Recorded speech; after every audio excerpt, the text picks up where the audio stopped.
The quiet rhythm of the city harbor always carried a particular cadence, where the gentle lapping of seawater against aged pilings mingled with the distant hum of evening commerce. On this particular evening at the Farinelli Freight Company pier, shadows lengthened across stacks of wooden crates, creating an intricate maze of timber and fog. John Stevens stood by a heavy shipping box, his hands nervously shifting through the contents of an open pocket. Footsteps echoed behind him, measured and deliberate. Lee Wallace stepped into the amber pool of the overhead lamp, his arms crossed and his gaze sharp. He observed Stevens with a look that was more weary than surprised. "Figures you are the one with your hands in the till," Lee remarked, his tone steady. "How did you pick the lock?" "It was a piece of cake," Stevens replied with an uneasy chuckle, attempting to shrug off the tension. "Look, Farinelli has got himself a sweet thing going here. You have got maybe $250,000 a month coming through in uncut stones, right? Empty your pockets on the crate," Lee instructed calmly. "Come on, Lee." Stevens took a tentative step backward. "All I am doing is skimming a couple of thousand a month. Now, I figure I have got some bargaining position here, right?" "I said empty your pockets," Lee repeated, stepping forward. "Nice and easy. Now do not turn around." "All right, Stevens, we're going to take a little ride to Mr. Farinelli's house. Now move." The warehouse remained hushed for only a few moments before another figure appeared near the loading dock entrance. Tom Landry wiped his brow with a clean cotton rag, glancing around with an open, honest expression. His wife, Peggy Landry, walked out from the small pier office with a warm smile, carrying her purse and a light sweater. "Hi," Tom called out gently. "Hello," Peggy answered, walking over to meet him. "Not finished yet?" "Oh, just 5 more minutes," Tom said, his face brightening at the sight of her. "What did you do today?" Peggy asked, adjusting his collar with affectionate familiarity. "Did you keep yourself busy?" "No, but they say a ship will be unloading around the end of next week," Tom explained cheerfully. "Maybe I can get a day or 2 of work in. Why do you not go pick up some Chinese food at Chang's restaurant?" Peggy suggested. "It would be a wonderful dinner for us." "Great idea," Tom agreed, his eyes shining. "I will meet you at the corner, okay?" "Okay," she said softly. Peggy walked toward the avenue, while Tom turned back toward the warehouse to collect his jacket. As he stepped near the rear storage corridor, the sound of a scuffle broke the evening silence. Lee Wallace was struggling against the heavy wooden wall, caught in a desperate grapple with Stevens. "Come on, Lee," Stevens muttered. "Give me a break." "Farinelli does not care about you." Tom's protective instincts immediately surged. He saw his childhood friend in danger and surged forward without hesitation. He grabbed Stevens by the shoulder to pull him away, putting his full strength into separating the two men. Stevens stumbled, lost his footing, and fell heavily against the concrete floor near a stack of iron machinery. The room fell instantly silent. Lee leaned against the wall, catching his breath and clutching his side. "Did he hurt you, Lee?" Tom asked anxiously, kneeling down. I am okay. "Why was he fighting with you?" "Look, it was just an argument," Lee said, his voice trembling slightly as he stared down. "But I will take care of it." "Thanks, Tom." "Lee, he is not breathing," Tom whispered, panic creeping into his voice as he looked at his own hands. "I said I will take care of it. Now will you just go?" "Lee, there is blood," Tom stammered, his mind clouding over with fear. "I did not want to hurt him. Will you forget what you saw and go?" Lee urged, placing a hand on Tom's shoulder. "I was only trying to help," Tom said, his breath coming in shallow bursts. "You are right," Lee murmured, quickly crafting a narrative. "You are right. He is not breathing. He is dead." "Dead?" Tom gasped, horror washing over his features. "I did not mean to kill him." "Hey, it is not your fault," Lee said soothingly, his eyes darting toward the open door. "He hit his head, and you were just trying to help me, right?" "Yeah," Tom agreed, desperate for reassurance. "Okay now." "I am not going to let you down," Lee promised, gripping Tom's arm firmly. "I am not going to let them say you made a terrible mistake and lock you away. Now, look, I want you to get out of here now and keep quiet." "Go on." Tom backed away, his thoughts spinning in confusion. When he reached the corner where Peggy was waiting, he was trembling. Peggy noticed his pale complexion and the scrape across his knuckles immediately. "Tom, I thought you were going to Chang's," she said, her concern deepening. "You did not forget, did you?" "No, I am going now," Tom said quickly, trying to hide his hands. "Tom, is something wrong? Your hands are bleeding. What have you been doing?" "I cut myself," Tom insisted, pulling his jacket sleeves down. "I did not do anything wrong, Peg. I promise." Across town, in the bright and welcoming office of Private Investigator Barnaby Jones, a different kind of morning was unfolding. The morning sun streamed through the blinds, illuminating rows of reference books and legal journals. Jedediah Jones, known fondly as JR, sat with his feet resting on a corner of a desk, reciting legal definitions from an open textbook while his cousin Betty Jones listened with an amused smile. Substantive law defines the content of the norms of behavior that are to be legally enforced, JR recited, closing his eyes to test his memory. The content of the norms of behavior that are to be legally enforced. Adjective law deals with the procedural rules. "Oh, boy, it seems like you have got to memorize the entire library just to become a lawyer."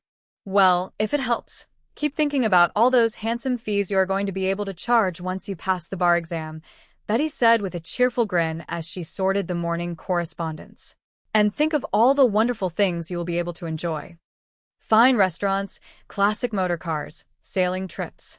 "Now that is the proper motivation," Barnaby Jones said with a warm chuckle as he walked in from his private office, holding a fresh cup of milk. "But remember, the finest reward in the law is simply helping someone find their way out of a difficult corner." "Speaking of corners," Betty said, holding up an envelope. "Look at this morning mail. You open an unsigned letter and find genuine currency inside. Exactly $195.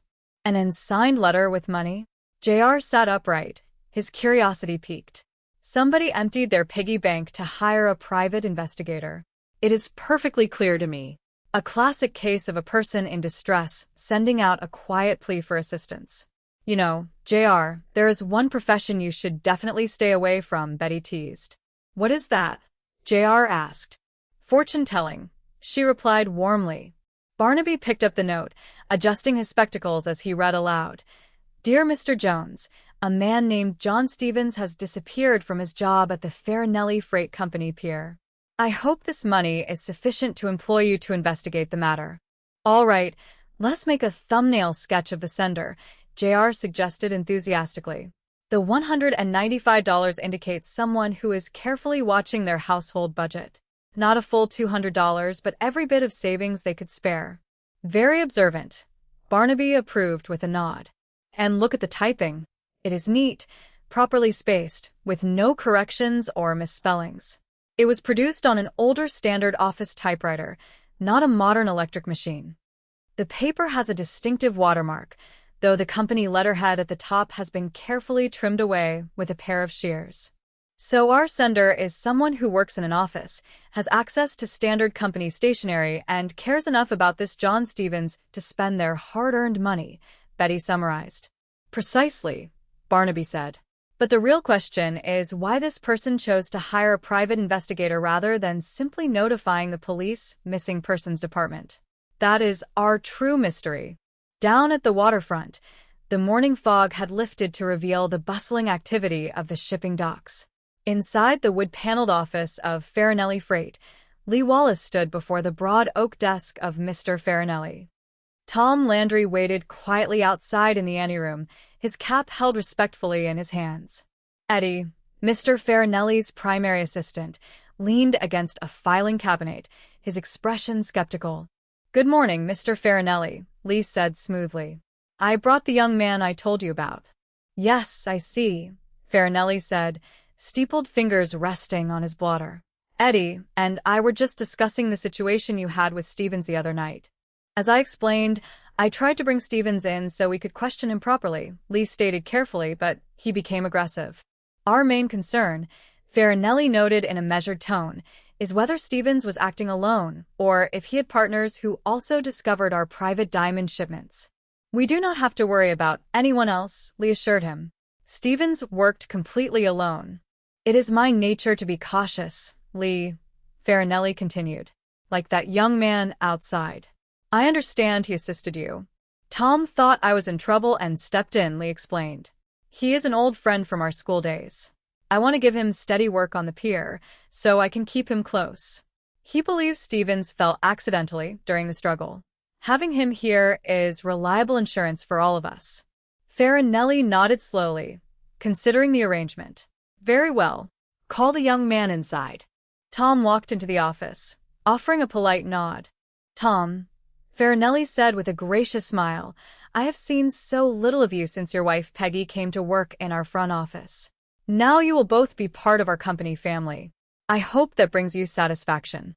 Oh, yes, sir, Tom said sincerely, a look of genuine gratitude spreading across his face.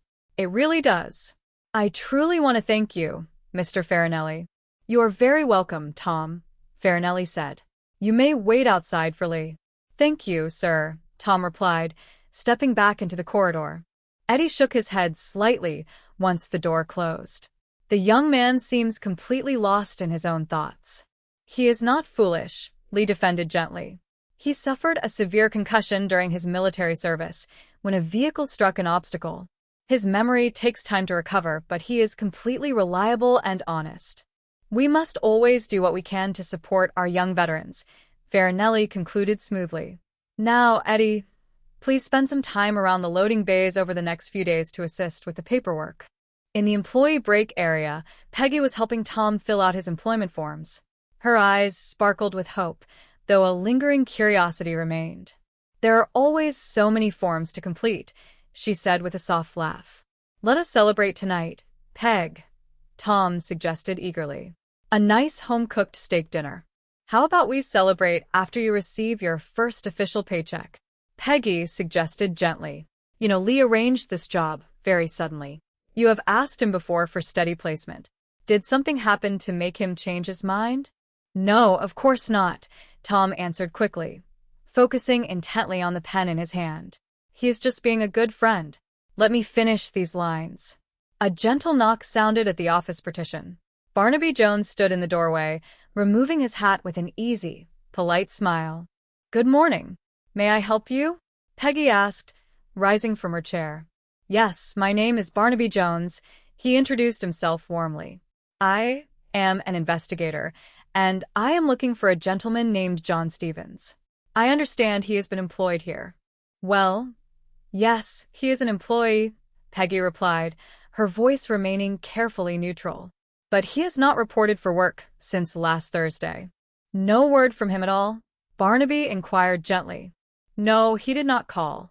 He started working with the freight crew about 6 months ago. Before that, he worked on merchant vessels. Did he list any family contacts? No, he listed none, Peggy said, glancing at a card in the file. The address on his record is 214th Avenue. Thank you very much, Mrs. Landry, Barnaby said, noting the name on her desk plate. Did anyone look into his absence? It is not entirely unusual for temporary dock personnel to move on to another port without notice, Peggy explained. I admire your calm composure, Barnaby remarked with a friendly twinkle in his eye. You did not ask why I am seeking him. I imagine an investigator values discretion, she answered with a faint smile. Thank you kindly, Mrs. Landry, Barnaby said, bowing his head politely before departing. Outside, Lee caught up with Tom by the loading bays.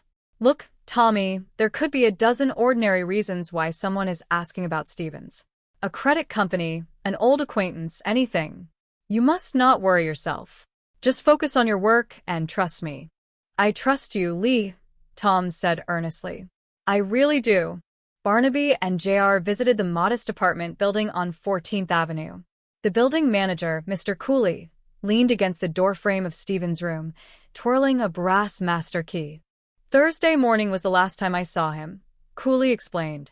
He was heading out to his shift, and when I asked about the overdue rent, he just smiled and said better days were coming. Did he have visitors often? Barnaby asked, stepping into the tidy, sparse room. A few associates from the racing tracks, Cooley said. Stevens loved taking chances on games of luck.